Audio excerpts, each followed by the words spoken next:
Hi guys, what I'd like to do is share with you how I get this effect on my coffee stained paper. So this is just the process that I take just to achieve this wonderful design, just using plastic doilies and some coffee. So what I'm going to do is put the two pieces of finished work to one side. I've got a white piece of lining paper down, just covering my work surface. What I'm going to do is take some cling film and just put that across my paper as a protective layer. It's really quite simple. Lay that across. Let's do my best to peel that off. So now we've got a little bit of plastic covering using my cling film. We are going to need a variety of plastic doilies. This one is what I call a robust plastic doily because you can see it's quite thick. It's old, it's vintage.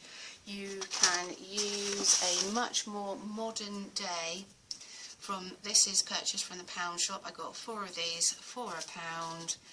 And it's much more flimsy, but you'll still see that this leaves a wonderful result with coffee staining. So let's get started. What do you need? You need to make up some coffee solution. Just use some coffee granules, just some cheap coffee granules, a paintbrush, and you can see here, so this is just a solution, a couple of spoonfuls in some warm water and an old paintbrush. Then the paper, you could use any particular style of paper. I've done it with stationery, I've done it with printer paper, but for today, just for this purpose, I've just found this beautiful 90-gram cardstock of A4 watermarked paper in my collection. I'm going to take a couple of sheets out. And also, in my case, a heat source is going to be a hairdryer. But if you can afford to leave this overnight or in a warm area, undisturbed, that would be fab, because it will really soak up the colours really quite finely. With your coffee solution, just come along and spread it across your piece of paper. Haphazard, nothing too spectacular, just make sure that it is soaked, because we want that to go from top to bottom across, and that's the reason why of the protective layer of the cling film. Right, so that one is now covered. I'm going to choose a plastic doily. So here's one that I've got in my collection. Lift up the paper, down goes my doily, down goes the wet side of my coffee onto the plastic doily, and I'm going to use my hands and give it a quick press down. If you don't want to get your hands stained, I recommend that you use plastic gloves to protect all of your surfaces, including your hands. I will notice later on this evening that my fingernails will start, around the cuticles, start looking pretty grisly, and it will be mostly because the coffee has got into those cuticles, and it's not a pleasant thing having to scrub them quite hard to remove the staining. So a pair of gloves really would be the ultimate ideal. Now, as you see, you might even notice the coffee pooling and just finding its way naturally across this doily. So that's one done, and now I'm going to take the one of the excuse me, much lightweight doilies and put that straight across. Again, just going to smooth it down. I'm not applying too much pressure, just enough. Taking the second sheet now, and I'm just going to repeat the process. It's only because I want to layer up and stack as many as I possibly can. For this purpose, I'm just going to do a couple, just to prove to you that you can do a couple at the same time, and also it will help me achieve a double page spread, so as I flick it over, both sides will have a decorative pattern on them. Now this one isn't going to take as well as the first because this is smooth side. Down it goes. And one more last coating of coffee.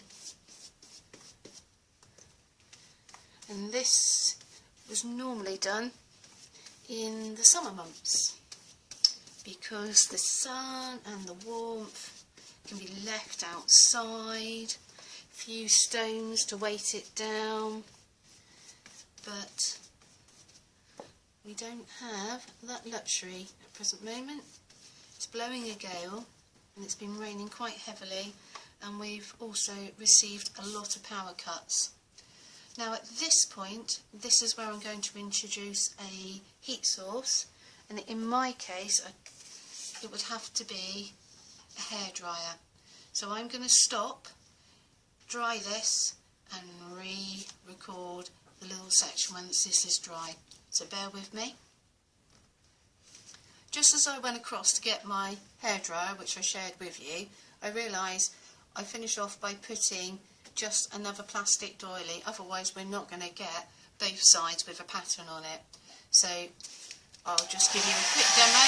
All I'm going to do is run that hairdryer over the top, making sure that I don't melt it, it's going to take an awful lot, and just keep periodically drying, and the coffee will start to draw back and form round all the plastic, revealing a lovely surface and a pattern.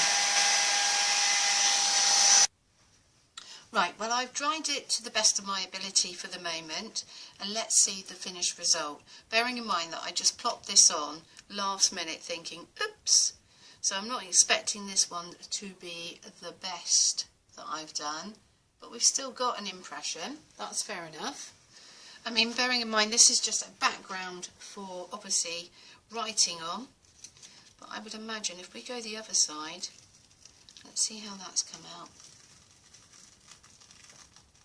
Now that's more effective, isn't it? And this literally has been a matter of seconds. I haven't left it overnight, haven't done anything more. It's just literally the time it's taken me to get my hairdryer and throw it across the top, which has been approximately a minute. I'm going to take this one away. See, this will dry better. If I still had that on and hit it with some heat, that would be more beneficial because it's still damp and it's still wet. And that's what I would normally do, is gum through and layer up again with more heat. But look, you can see that one's taken really nicely. So that will give you an idea, guys, of how I go about putting this decoration onto my coffee stained paper. So these are just two of the examples, and these are some finished pieces of work here. So double-sided, one side better than the other, but in a journal I think that will be just pretty grand standing alone, or you could even decorate, and in my case I like to put silhouettes or something up at the top. So there you go, guys, that's my example of how I go about getting a decorative effect with coffee staining and plastic doilies. See you later, guys. Bye bye.